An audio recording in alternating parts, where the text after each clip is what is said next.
Hola a todos. Hoy en este tutorial vamos a aprender lo que son las resistencias variables. Vamos a ver tres tipos. La primera que tenéis aquí, esto es un potenciómetro, que es una resistencia variable por mando, es decir, yo varío la resistencia como yo quiera. La segunda que tenéis aquí es una LDR, es una resistencia que varía con la luz, ¿de acuerdo? Con la intensidad luminosa. Y esta última de aquí es una NTC, que es una resistencia que varía con la temperatura. Vale, bueno, vamos a ello y vamos a ver aquí cómo son y los símbolos que tienen. Este es el potenciómetro, vale. Si os fijáis tiene tres terminales y un mando. Ahí es en ese mando donde yo puedo regular la resistencia que tiene. Estos son los dos símbolos que os podéis encontrar. Vale. Esta de aquí es una LDR. Es una resistencia que depende de la luz, vale. Light Dependent Resistor en inglés. También se le puede llamar fotorresistor. Si os fijáis en el símbolo, es como el de una resistencia normal, pero con dos flechas hacia adentro que indica que al incidirle la luz va a variar su resistencia. ¿De acuerdo? En el potenciómetro, si os fijáis también, el símbolo de partida, por así decirlo, es una resistencia, y luego tiene una flecha que indica que eso es variable. Y esta última, que es la NTC, que es una resistencia que depende de la temperatura, ¿vale? También se puede llamar termistor, y el símbolo que le vemos es este. Ese "-t" es porque es NTC, significa coeficiente de temperatura negativo.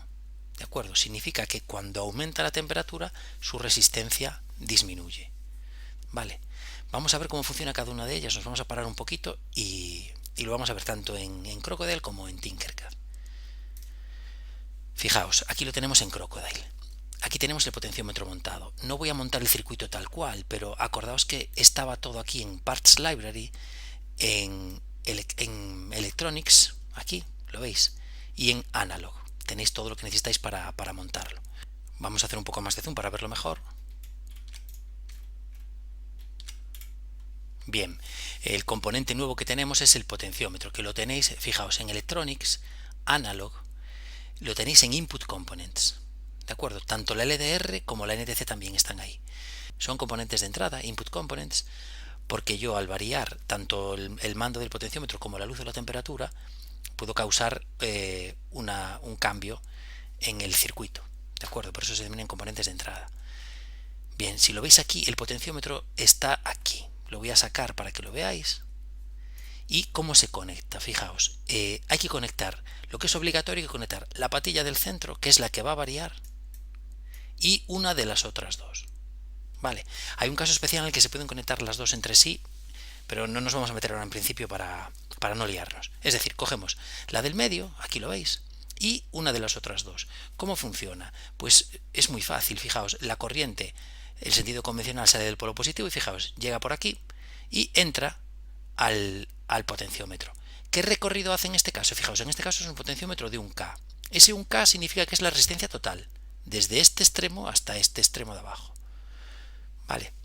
Entonces, la corriente en este caso recorrería este trozo de aquí. Pues aproximadamente, fijaos, si lo pongo en la mitad, pues aproximadamente recorrería la mitad de la resistencia, es decir, 500 ohmios. Esto es 1K, 1000 ohmios, pues recorrería 500. Vale, estaría teniendo una resistencia de 500 ohmios. Cuanto más abajo me ponga, menos resistencia recorre, menos resistencia tiene que atravesar. Entonces, pues sería a lo mejor 200 ohmios. Vale, le voy bajando y si os fijáis, la luz ya va brillando. ¿Por qué? Pues porque cada vez esta resistencia es menor. Tiene que recorrer menos trozo. Vale. Y llega un punto en que la bombilla brilla más porque esta resistencia es prácticamente nula. Entonces, en un potenciómetro real, tendríais que identificar cuál de las patillas es la variable y las otras dos serían las fijas. Tenéis que conectar, en este caso sería la del medio probablemente, pero lo comprobáis con un polímetro. Tenéis que conectar la del medio y cualquiera de las otras dos. Y al variar el mando, tenemos una variación de resistencia. Vale. Así es como funciona un potenciómetro. Lo vemos en Tinkercad, que lo tenemos aquí montado. Esto sería un potenciómetro. Lo he puesto en serie con una bombilla. ¿De acuerdo? Y fijaos, si iniciamos la simulación, podemos regular la intensidad de la bombilla ligeramente, ¿de acuerdo? Esto se nota mucho más si usamos un transistor, no directamente un potenciómetro en serie con la bombilla, pero lo veremos en otro tutorial. Bien, volvemos aquí para que veáis que montar un circuito con un potenciómetro no tiene absolutamente nada. Lo que hay que saber es que es eso, la del medio con cualquiera de las otras dos, nunca estas dos, porque aunque yo varíe no va a pasar nada aquí. Lo hacemos rápido si queréis. He quitado la medida del voltímetro para que no os liéis y fijaos, yo puedo variar esto, que no pasa absolutamente nada, lógicamente, porque está todo el rato atravesando desde un extremo hasta el otro extremo, que es un K. Entonces, aunque varíe yo esto, no va a pasar absolutamente nada. Bien, ¿y qué usos tiene un potenciómetro? Bueno, pues siempre que queramos controlar una intensidad, usamos un potenciómetro. Por ejemplo, en los altavoces para controlar el volumen.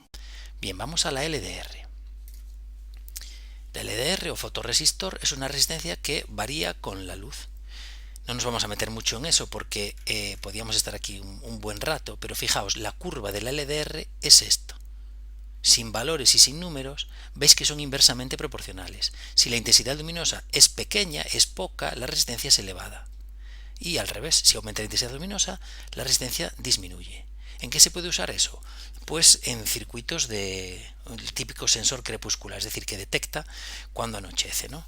Estas lámparas que se ponen por el jardín y que se encienden solas, pues pueden llevar una LDR perfectamente, que detectan una disminución en la intensidad luminosa. Bien, la forma es esta y el símbolo ya lo hemos comentado. ¿Cómo funcionan? Lo vemos aquí. Bueno, también está en inputs. Vale, aquí la tenéis, LDR with lamp, y me permite variar la intensidad, es decir, la intensidad que está pasando a través de ella, al variar la resistencia. ¿Qué está pasando en este circuito? Fijaos, he cambiado el potenciómetro por un LDR y la bombilla por un LED, para que lo veáis mejor. Entonces, en este caso, si le doy luz, se enciende el LED, porque la resistencia veis que disminuye. Vale, ese es el funcionamiento, totalmente básico. ¿Qué pasa? Que en este caso, si lo razonamos un poco, no me interesa, no es muy útil, ¿no? Que cuando le doy luz, si estoy simulando el sensor crepuscular este que os decía, si al ser de día es cuando se va a encender la luz, pues no me interesa, me interesa lo contrario. Para eso necesitamos un transistor, lo veremos en otro tutorial. Es muy fácil de montar. Pero simplemente lo que interesa de esto es que veáis cómo varía la LDR. Al aumentar la intensidad luminosa, disminuye su resistencia. En Tinkercad lo podéis hacer. En el simulador gratuito que ya conocéis, lo tenemos aquí montado. He puesto un LED para que se vea mejor. Fijaos, si hacéis clic en la LDR, aquí está simulando que es de noche hacia el oscuro, y aquí sería la mayor intensidad luminosa. Lo movemos y veis cómo el LED va brillando cada vez más. Sería mucho mejor también si pusiésemos un transistor, podríamos controlarlo mucho más. La LDR en serie con el LED, pues bueno, no es un montaje que se haga muy habitualmente. Vale, pero sí es interesante que sepáis cómo funciona. Y nos queda la NTC. La NTC o termistor, esta es una representación de cómo suelen ser. Fijaos que hasta tiene un código de colores, como el de las resistencias fijas, que se podría deducir cuál es su valor para 20-25 grados. Y el símbolo. Entonces, ¿cómo funciona? Bueno, funciona exactamente igual que la LDR. Es decir, la gráfica que os mostré aquí para la LDR, si cambiáis NTC, ponéis aquí NTC y aquí en vez de poner intensidad luminosa ponéis temperatura, sería exactamente igual. Vale, es decir, cuando la temperatura es baja, la resistencia es alta. Coeficiente de temperatura negativo. Aumenta la temperatura, baja la resistencia. La PTC sería al revés, sería la curva así. Vale. Bien, si vamos a Crocodile para ver cómo funciona, lo tenemos aquí. También está en input, vale, lo veis ahí, termistor. ¿Y qué pasa? Pues yo, al variar la temperatura, fijaos que a 0 grados esta NTC tiene 3,31 kiloohmios y el LED brilla prácticamente nada, casi ni se aprecia. Aumento la temperatura y mi LED ya brilla más. ¿De acuerdo? ¿Por qué? Pues porque su resistencia disminuye, entonces la intensidad que tengo es mayor. Aquí lo veis, 11,2 miliamperios y aquí tenía pues 1,45. ¿Vale? Bien, pues eso es realmente cómo funciona un NTC. También este circuito no se suele poner así directamente. Combinado con un transistor es mucho mejor. Lo veremos en otro tutorial. Desgraciadamente en Tinkercad no hay NTCs. Las he buscado pero no las he encontrado. Si los encontráis pues me lo dejáis por ahí en algún comentario. Pero sí que tiene un sensor de temperatura, pero no tiene NTCs. Pero bueno, que sepáis que funciona igual este sensor de temperatura que os comento, vale, pero no es un NTC, vale, necesitamos conectarlo pues a un Arduino, por ejemplo, para obtener valores. Bueno, pues NTC, ¿en qué se puede usar? Los usos del NTC, pues cualquier cosa que necesite un sensor de temperatura, por ejemplo un termostato en una vivienda, por ejemplo, se podría usar, o un aviso por temperatura de un coche, por ejemplo, que se ha elevado la temperatura más de lo debido, etcétera. Bueno, pues espero que se haya quedado claro el uso de las resistencias variables y cómo funcionan básicamente, y nos vemos en el siguiente tutorial.